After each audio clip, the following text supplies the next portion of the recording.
오늘 우리에게 주신 말씀은 누가복음 6장 39절 말씀, 한 절 말씀을 제가 봉독하겠습니다. 또 비유로 말씀하시되 맹인이 맹인을 인도할 수 있느냐? 둘이 다 구덩이에 빠지지 아니하겠느냐? 아멘. 하나님 감사합니다. 오늘도 주님의 은혜와 우리 주님의 손길을 원합니다.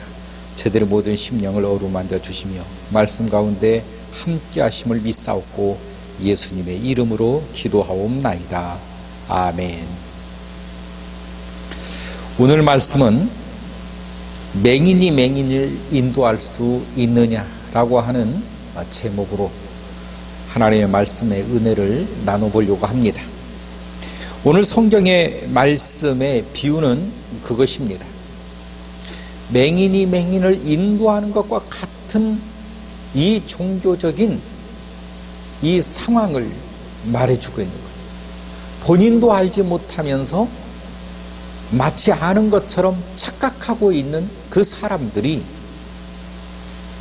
다른 사람들을 안내하고 인도하겠다라고 하는 이 무모한 이 일들, 예수님 당시에만 이런 일이 있느냐?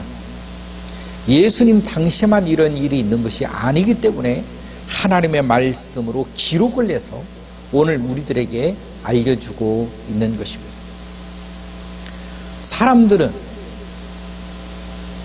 많은 사람들이 다 착각을 하면서 사는 이유 중에 하나는 무엇이냐면 본인이 무엇을 모른다라고 하는 사실을 그것을 모른다는 것입니다. 그래서 수업 시간에 질문을 던져오면 이 학생들이 지금 이 부분에 알고 있는 사람들, 그 알고 있는 사람들은 관심을 표합니다. 그래서 알고 있기 때문에 궁금증이 나오는 거예요. 그러나 전혀 공부를 하지 않은 학생들은 질문을 할 것이 없습니다. 왜냐하면 아무것도 모르기 때문에 무엇을 질문해야 되는지조차도 알지 못하고 있다는 것이죠. 다시 말씀드리면 내가 무엇을 질문해야 될 그 질문조차도 알지 못하는 것은 근본적인 이 분야에 알지 못하고 있다라고 하는 변증이기도 한다는 것입니다. 하나님 나라도 마찬가지입니다. 하나님 나라에 관심이 있고 하나님 나라에 아는 사람들이 이 하나님의 말씀에 관심도 있고 말씀에 질문을 던지고 말씀의 깊이로 다가오는 반면 하나님 나라에 관심이 없는 사람, 왜 없느냐? 알지 못하기 때문입니다. 그래서 기도할 것도 없는 것입니다. 그래서 의문점도 없는 것입니다. 궁금한 것도 없습니다. 이런 맹목적인 신앙을 가지기 때문에 이리와 늑대의 밥이 되고 만다는 것입니다. 내가 아무것도 알지 못하고 궁금증조차도 있지 않기 때문에 늑대와 같은 이리와 같은 이 사탄들이 자꾸 속이고 달콤한 말로 유혹해서 얼마나 많은 이 크리스찬들을 이단으로 다 뺏어가는지 그 원인 중에 하나는 모른다는 것입니다.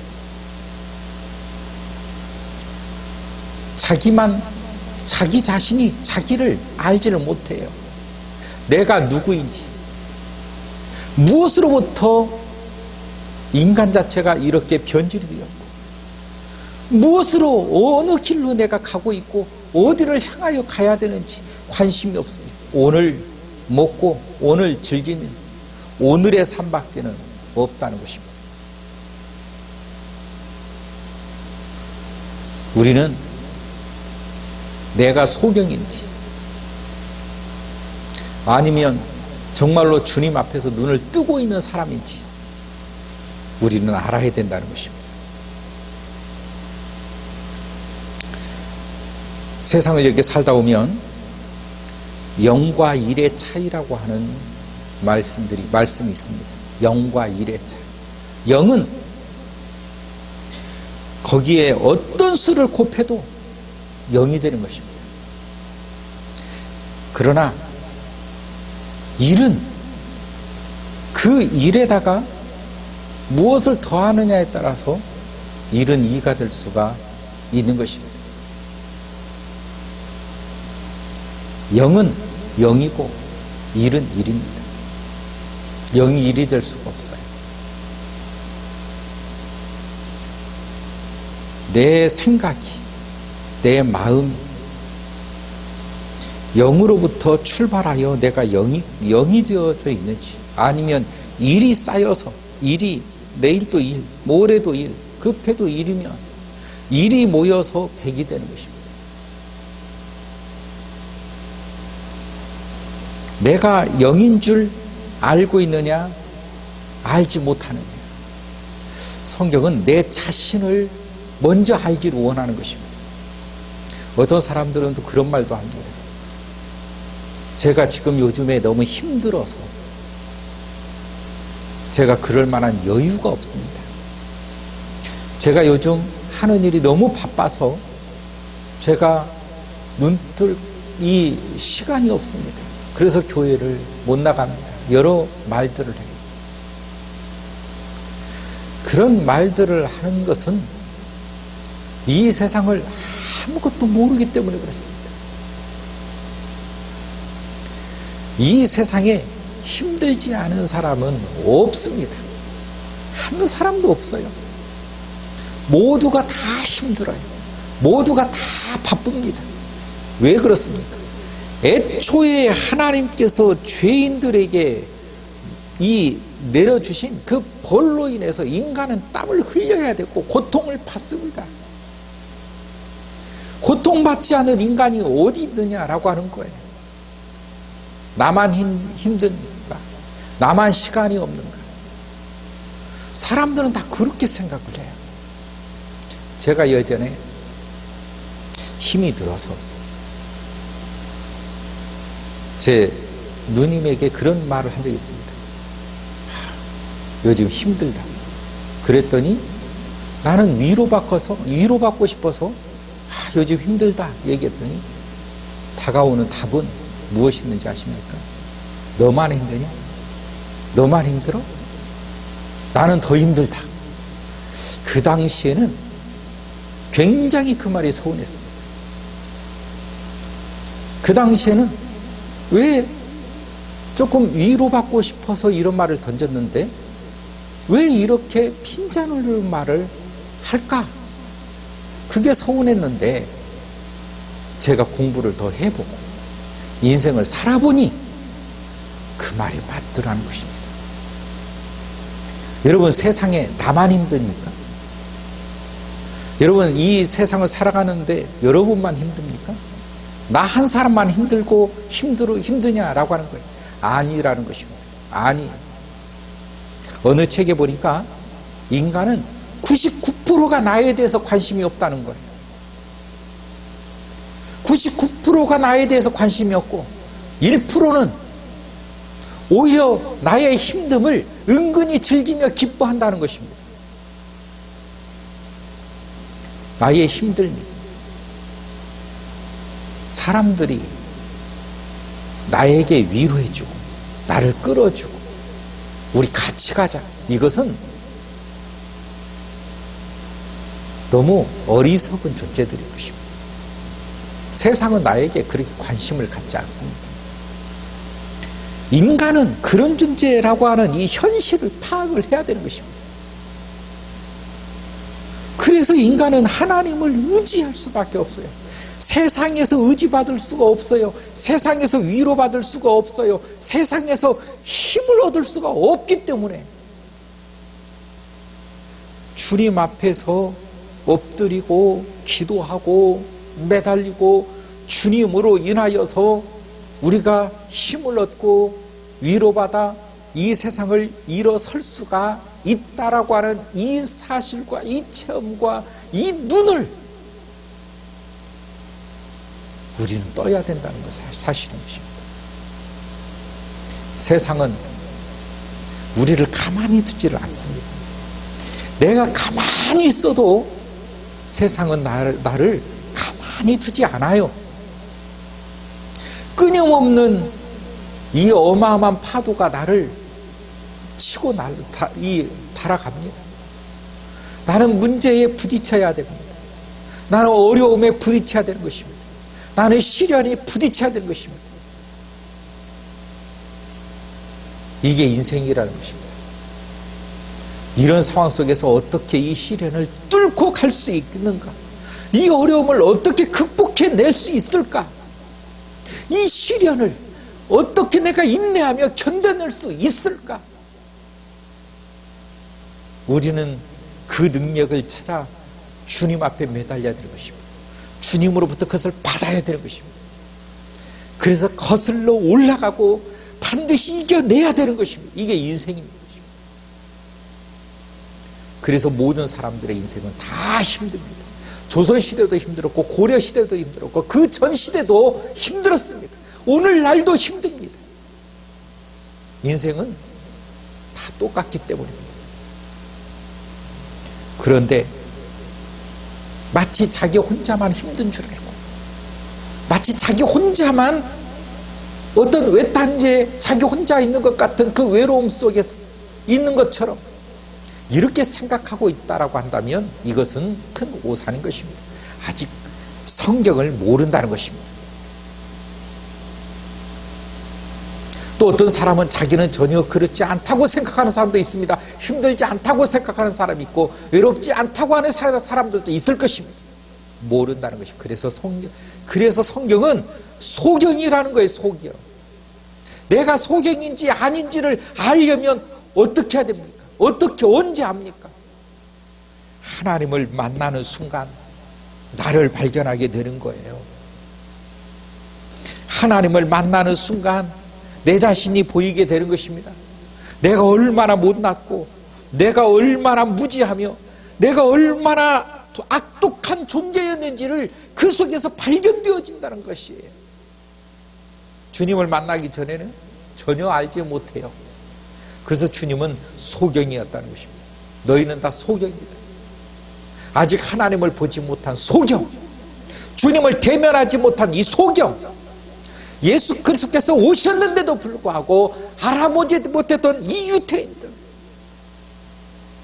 오늘날도 여전히 내 안에 찾아오신 성령 하나님을 의지하지 않고 여전히 내 판단과 내 계획과 내 식대로 살아가면서 조금도 의식하지 못하고 있는 나 자신, 여전히 소경인 것입니다. 하나님의 사람이라고 하는 것이 무엇입니까? 하나님을 의지하는 사람입니다. 하나님의 말씀을 듣는 사람인 것입니다. 하나님을 청종하는 사람이에요. 하나님의 사람이라고 하는 것은 하나님과 함께하는 사람인 것입니다. 주님과 함께 동행하는 사람, 함께 사는 사람. 그런데 주님의 말씀을 듣지 않는다면, 그런데 주님과 동행을 하지 않는다면, 주님을 거역한다면, 거절한다면 하나님의 사람이 안 되겠지요. 그럼에도 불구하고 다 자기가 하나님의 사람이라고 생각한다라고 하는 이 자체가 설명이 안 되는 것입니다. 저는 얼마 전에 좀 된 얘기지만 서점에 갔습니다. 제가 서점에 가는 것을 좀 즐겨 하는데, 서점에 가면 지금 현재 사람들이 어떤 것을 원하고 있는지, 지금 이 세상에 불고 있는 이 바람이 어떤 바람인지가 책으로 쫙 나와 있습니다. 베스트셀러 책들이, 어떤 책들이 쫙 잘 팔리는가를 보면, 요즘 현대인들의 생각, 그들이 바라고 있는 어떤 메시지, 소망, 이런 것들이 보여요. 그런데 한때 그런 일이 있었습니다.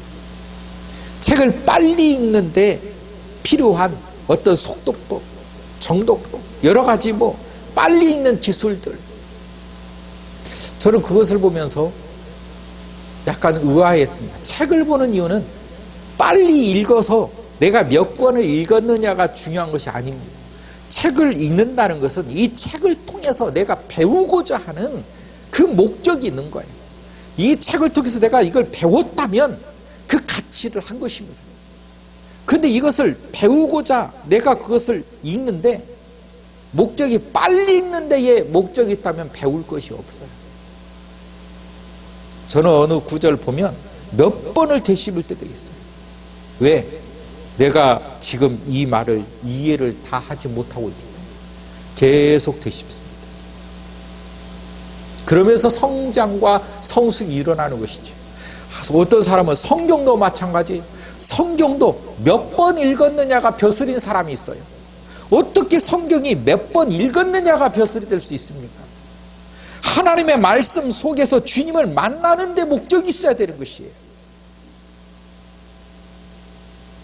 내가 성경을 몇 번 읽었느냐가 무슨 그에게 도움이 있겠습니까? 하나님을 만나느냐, 하나님을 만났느냐, 말씀 가운데서 주님을 경험했느냐가 중요한 것이지요. 핵심이 무엇인지 아직도 파악을 하지 못하고 있다라고 하는 사실인 것입니다. 그래서 소경이라는 거예요. 하나님의 말씀 우리가 몇 번 읽었느냐가 중요한 것이 아니에요. 아멘이 성경에 몇 번 나왔느냐 이거 외우고 있는 것이 중요한 것이 아니에요. 그리스도가 이 성경에서 몇 번 나왔느냐가 중요한 것이 아닙니다.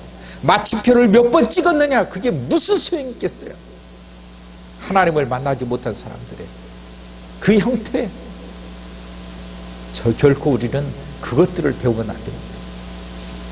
이 하나님의 말씀 속에서 오늘 하나님께서 나에게 지금 어떤 말씀을 하고 계시는지, 이 말씀이신 하나님을 만남으로 내가 부서지고 내가 깨지고 그래서 내가 변화되어서 하나님의 사람으로 거듭나져지는 것, 오늘 하나님의 말씀은 거기에 포인트와 거기에 목적이 있어야 되는 것입니다.